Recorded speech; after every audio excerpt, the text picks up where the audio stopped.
পড়ছি উলঙ্গ রাজা থেকে নগ্ন রাষ্ট্র।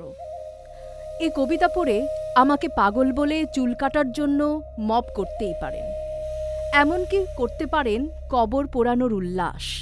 বিনিময়ে দামি উপহার পাবেন, বলা যায় নিশ্চিত।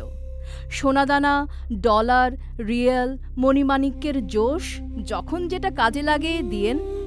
দোয়া আর হাদিয়ার অপূর্ব মিলমিশ ফিরে আসে ৭০ গুণ হয়ে। আলমিরা তো আপনার ঘরেই আছে। আপনি আসবেন বলে চুলে চিরুনি লাগায়নি বহুদিন, উকুনের নির্ভয় আবাস বহুযুগ ধরে। মগজে কিলবিল করে যন্ত্রণা ব্যথা, তবুও হাত তুলিনি। ওদের ঢাউস ভুঁড়ি রেখেছি তেলতেলে চকচকে। তাকিয়ে তাকিয়ে দেখবেন নিজের রোশনাই ছবি।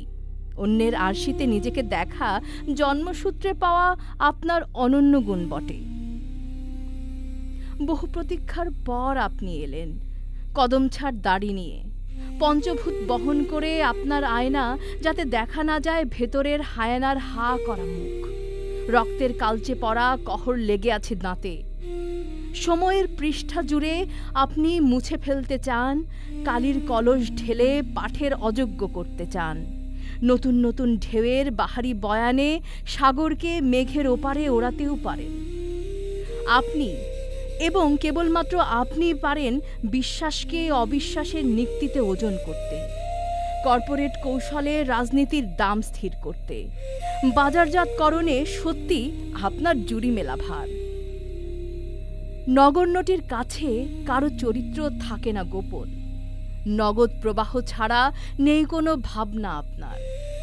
পাহারাদার সকলেই উৎকণ্ঠা আবেগ নিয়ে রাজগীর ক্রয় ক্ষমতা পরখ করে ভোটের বাজার মূল্যে। যোজিত পাপের চড়া খরচা শুধাতে গিয়ে ভিটেমাটি বেচার জোগাড় এখন।